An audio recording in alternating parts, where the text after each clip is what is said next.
Praise the Lord. Hallelujah. This morning I just want to quickly share with you as we round up this theme. This is the last message for this, for now on this theme. Peculiar people. Peculiar people. And last Sunday I was talking to you about the privileges that appertain. I remember one of the English said, you know, when they are giving degree, when students are graduating, they will say, these students, they have met all the academic requirements. And they will say, and everything that appertain to obtaining that degree. Praise the Lord that they have met those requirements. So, there are certain privileges that we, as the children of the Almighty God, we have in the Lord.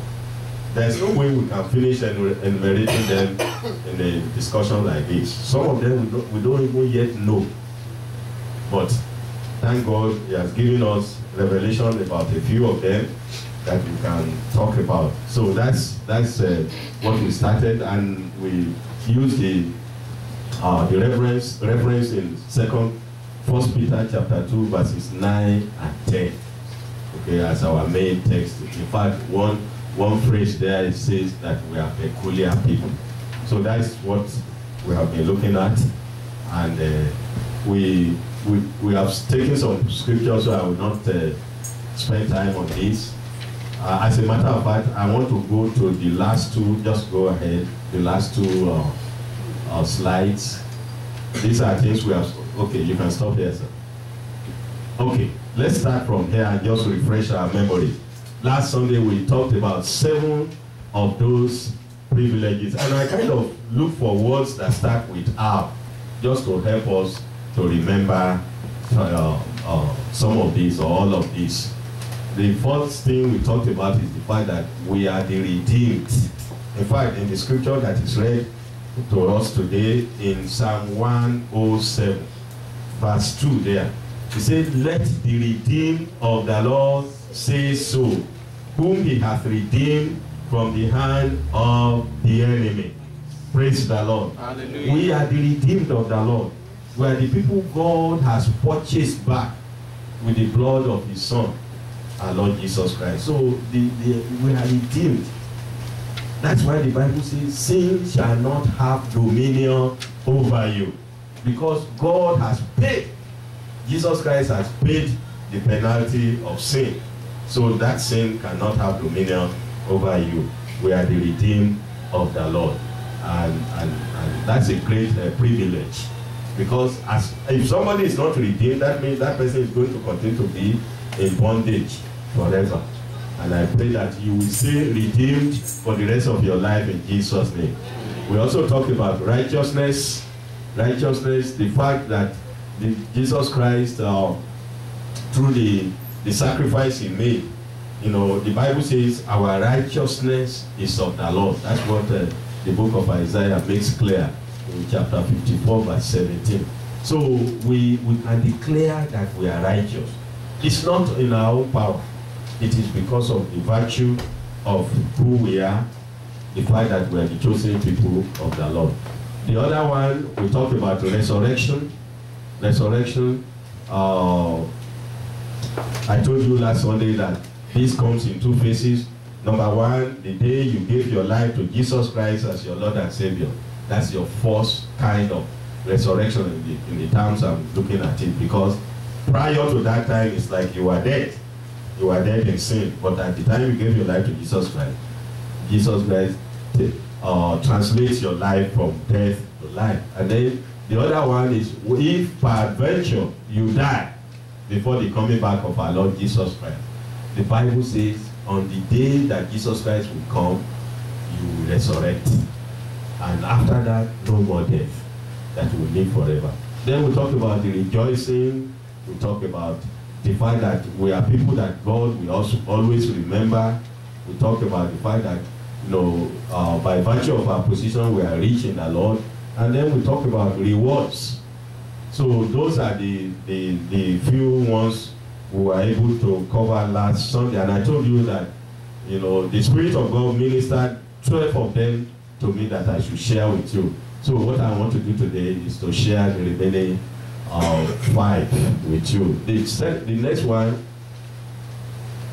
let's do them one at a time. Okay, you can leave them. The next one is royal status. The fact that you are chosen, the fact that you are a peculiar people to God, that puts you in a status that I call royalty. And you know, the word of God, Revelation 1, verses 5 and 6, for example, it talks of the fact that we are washed in the blood of Jesus. And after that cleansing, after Jesus Christ washes away your sins, he now promotes, he makes you a priest. The Bible says God makes us a priest and a king unto himself. And one of the things that typifies a king, at least the place that I come from, I don't know about you, is the fact that we always look at the king's family as royal. King or queen, they are royal people. And everybody pertaining to them, their children, their relations, and on, they are usually regarded as having royal status. And by virtue of that fact that they belong to the kingly family, kingly line, they have certain benefits. Okay? And 1 Peter chapter 5, verse 4 tells us, and when the chief shepherd shall appear, ye shall receive a crown of glory that fadeth not away. Again, that's a mark of royalty. You see, in my place, the king, they usually have this long, hat that is decorated and so on. Those are mark of royalty.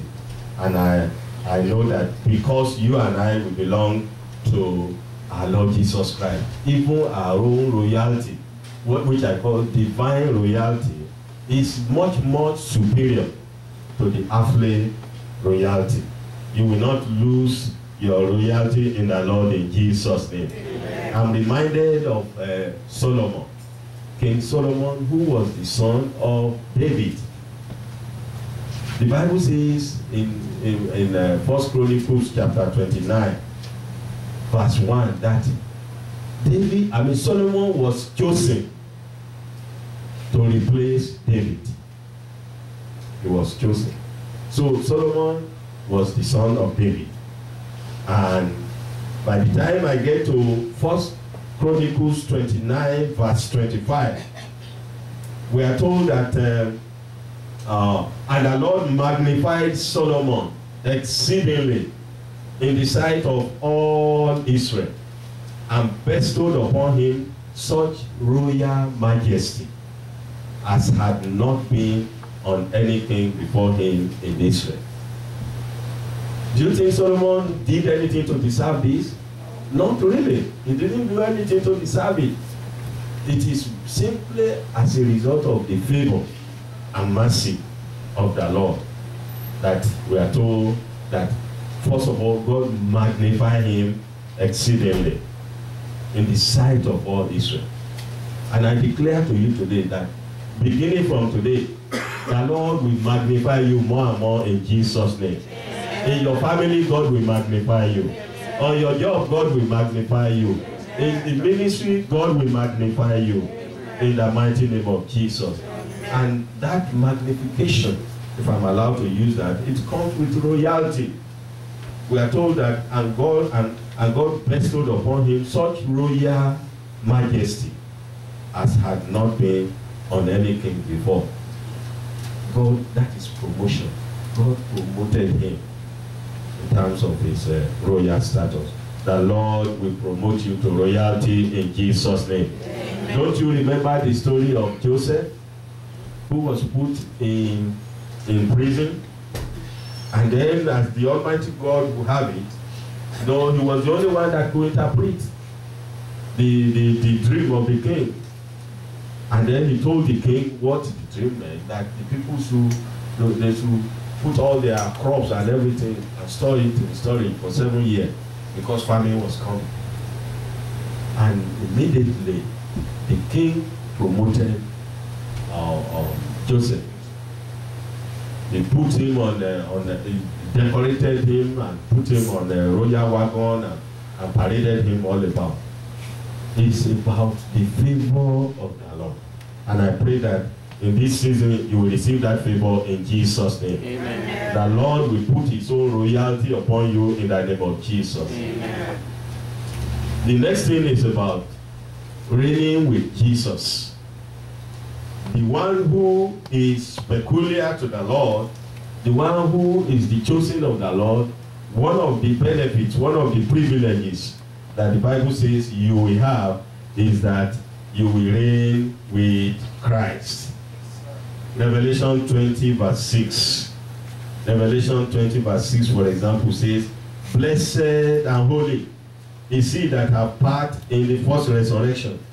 On such the second death hath no power, but they shall be priests of God and of Christ, and shall reign with him 1,000 years." The Bible says you will reign with Christ for 1,000 years.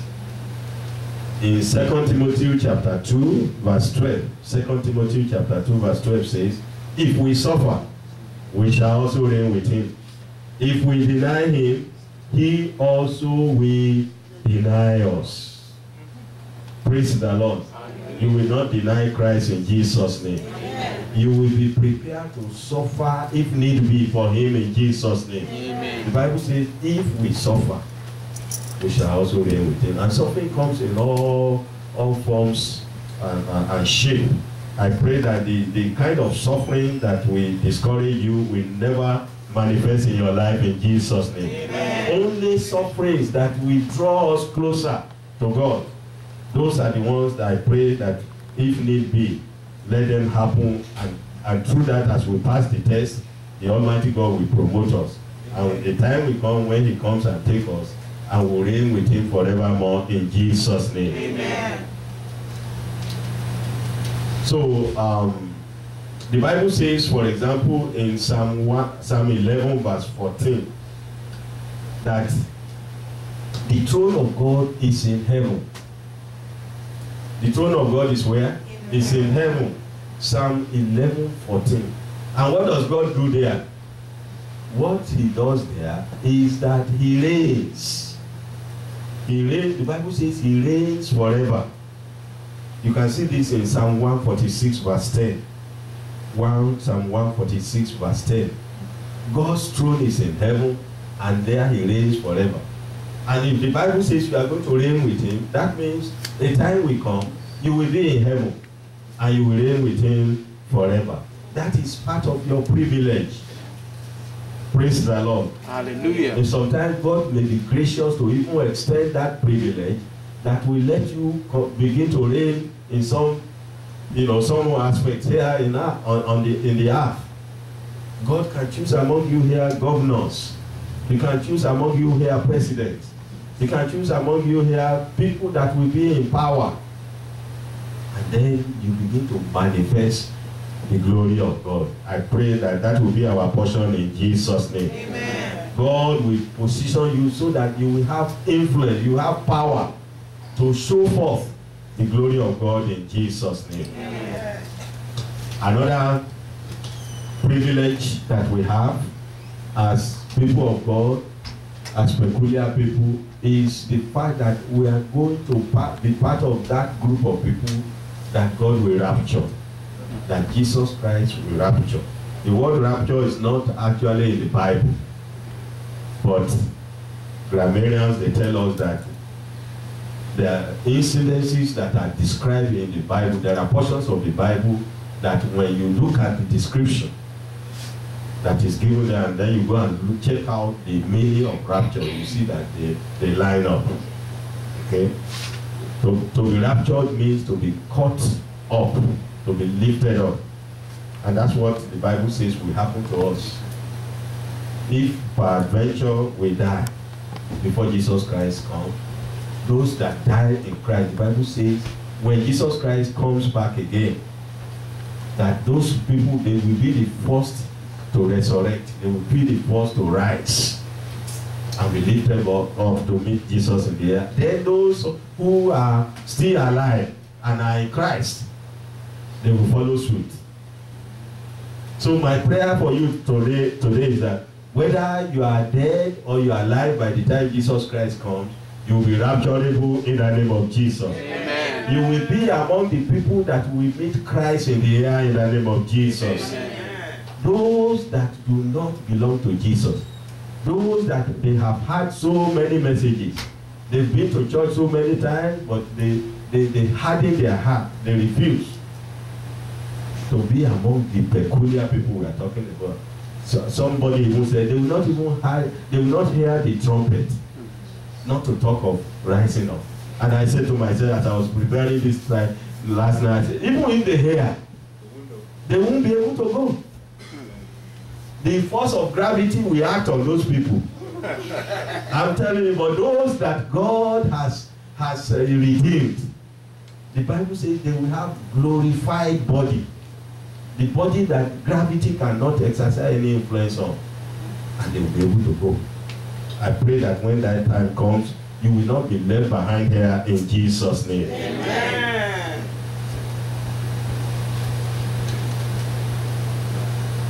Okay. The next one is that our requests are answered.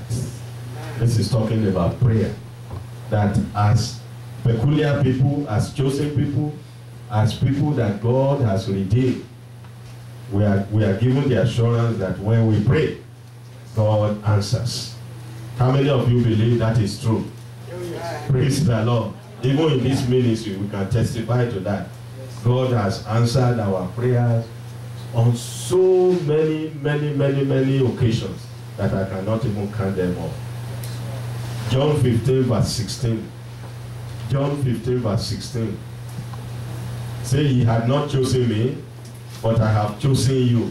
Tell your neighbor you are chosen. Tell your neighbor again, you are chosen. And you are ordained. And he said that ye should go and bring forth fruit, and that your fruit should not remain. Sorry, and that your fruit should remain. That whatsoever ye shall ask of the Father in my name, he may give it to you. What a glorious, what a wonderful promise we have as believers in the Lord. God is saying that you are not the one that chose yourself. You are not the one that chose him. He said, I chose you. And not only that, I ordained you. Some of us were still waiting until when human beings we pour oil on our head and say we are ordained as minister. You are already ordained. Praise the Lord. Hallelujah. Right at the time that you gave your life to Jesus Christ, you are ordained. The scripture does not tell us that Philip was ordained. I don't know the practice then. All we are told is he was chosen. But look at how God used him mightily. If not because of Philip, you and I in Africa will not have salvation. It was Philip that entered that truck or whatever the eunuch was driving. Yeah, whatever. Well, the eunuch, the Ethiopian eunuch. He was the one that received salvation, and he took it back to his people. Maybe later on Peter joined it, I don't know. But that's my own understanding of how salvation came to us. So the point I'm making is that God has already chosen you. Tell your neighbor again, you are chosen. You are chosen. Tell the next neighbor, you are chosen. You are chosen. That is why you must bear fruit. Praise the Lord. Hallelujah. God has ordained you to be fruitful. God has ordained you to be what? To be fruitful. You will be fruitful in Jesus' name. Amen. I say you will be fruitful in Jesus' name. Amen. That is part of your bona fide privilege as a child of God. And that's why we are believing God. Anyone that belongs to this ministry and you are serious,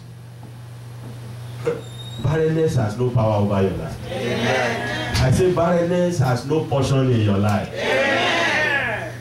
And so we must cooperate with the agenda of God to make the plan of God happen in our life. It's just like if God is or somebody is trying to give you something, if you don't stretch forth your hand, can you receive it? No. No. It's the same principle when it comes to practicing our faith.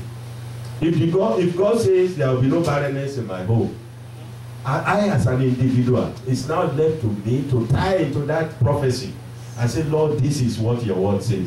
Whatever is going to take me for that prophecy, that for me to be fruitful, I will do my own part. And I know God can never fail on his own side. God will help us in Jesus' name. Amen. I say God will help us in Jesus' name. Amen. Jeremiah 33 verse 3. God said, call upon me and I will answer you and I will show you great and mighty things, even those ones that you have not yet known. That's God speaking, not alone if I'm speaking here. Say, Paul, that is a promise you can take to the bank. That is a promise you can bring before the Lord in prayer and say, Lord, I am your chosen child. I'm believing you for my husband. I'm believing you for my wife. I'm believing you for financial breakthrough. I'm believing you for this job. But if you petition God, if you call up and do it faithfully, God has never failed. And he will never fail over your life in Jesus' name. Amen. You will not cause the promise of God to fail in your life in the name of Jesus. Amen. The last one is restoration. Can you say that with me? Restoration. Again, restoration. One more time. Restoration. Let somebody read for us Job 42 verse 10. Job 42 verse 10.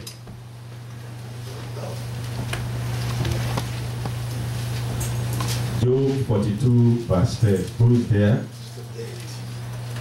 And the Lord turned the Thank you, sir. And the Lord turned the captivity of Job when he prayed for his friends. Also the Lord gave Job twice as much as he had before. Amen. Amen.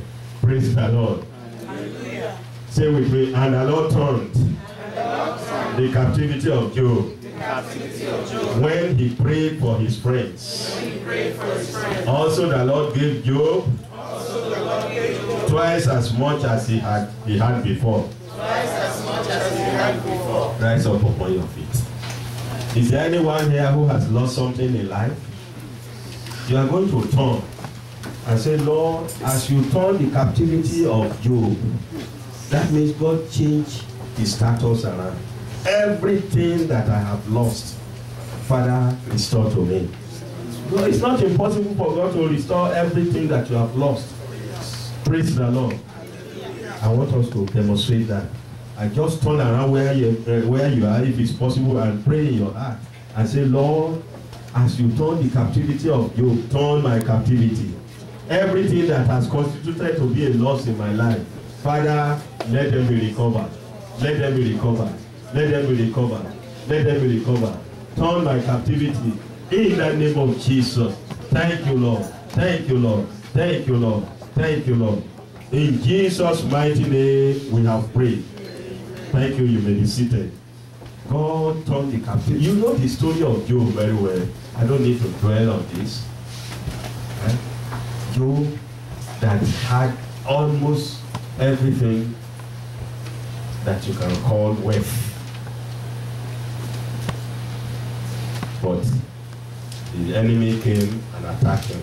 First, the enemy went to God and said, do you think this man is just rich? Do you think he just has all these things for the sake of having all this? It's because you have protected him. He said, if by adventure you let him encounter small problem, you will see how he will give up on you. You will not give up on God in Jesus. Amen. The problems of life will not let you doubt the power of God in your life in Jesus' name. Amen. So Satan sought permission to go and attack Job. And God, in his own wisdom, God wanted to teach us some lessons there. He said, I give you permission. go and do whatever you want to do to him. Only his life you cannot take away. Praise the Lord. Hallelujah. And he went and attacked him, so took all his family, all his animals and so on. Even put all kinds of sickness and diseases upon him. But Job, the Bible says, through it all, in all these problems, it says Job did not sin.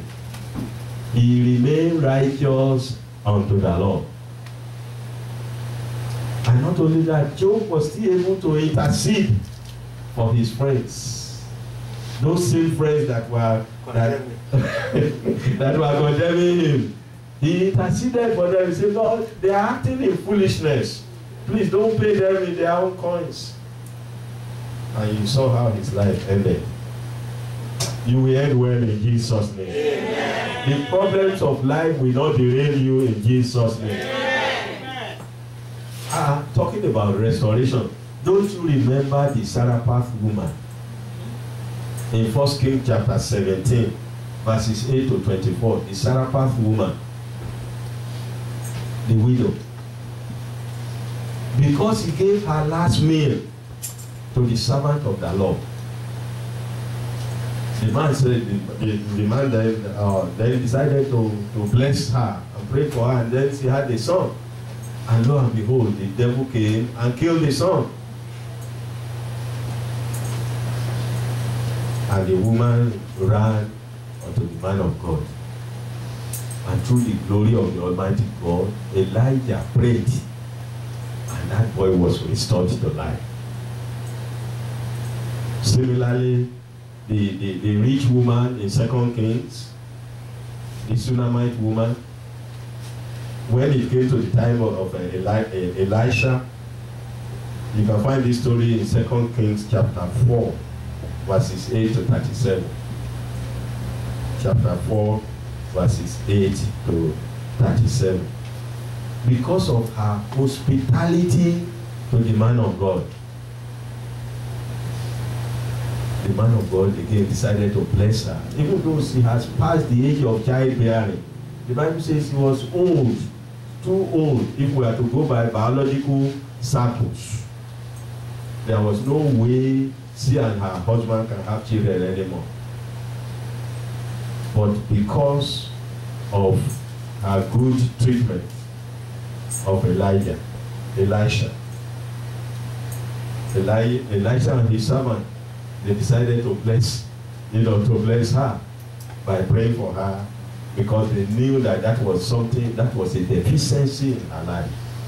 Every deficiency in your life, God will supply in Jesus' name. Amen. Whatever has not allowed your glory to reach the maximum that God planned it to be, that thing will fall in place in Jesus' name. Amen. So the woman got a baby, a son, after they have prayed for her. And again, the Bible says, after some time, the boy developed headache and died. And to the glory of God, restoration took place, because Elisha prayed over the boy, and he came back to life. Praise the Lord. Hallelujah. Tell your neighbor, every blessing in your life, that has been killed, will resurrect in the name of Jesus. Look, if God can do something, there's a story I was sharing with my wife this morning, that as I was preparing this message, God took me to that story, and I spent some time to read it a little bit more and understand a little bit more. There's a king in the Bible called Jeroboam. You know his story very well. Very wicked king. In fact, he became a reference point for wickedness. Anytime God was making reference to the kings of Israel, he would say Jeroboam, who made Israel to sin.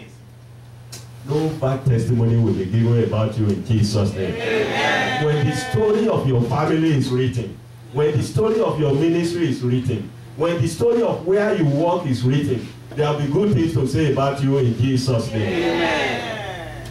Jeroboam, the wicked king. One day God sent a man of God to him and said, you are messing up with the altar of God, because this man after some time, he was no longer following the order, the way priests, those who are supposed to offer, sacrifices for unto the Lord. He just was doing it arbitrarily, using his influence as king, and was polluting the altar. So God sent a man of God to him and said, look, this thing that you are doing, the man spoke in proverbial thing. He said he had a dream, and he told the king what was going to happen and those things. When the King Jeroboam had that information was not pleasant into his ears, he was not happy because he knew that thing was targeting him. He became mad, and he stretched out his hand that is go and grab the man of God. Immediately he stretched out his hand like this. What happened? His hand got dried up. It got dried up.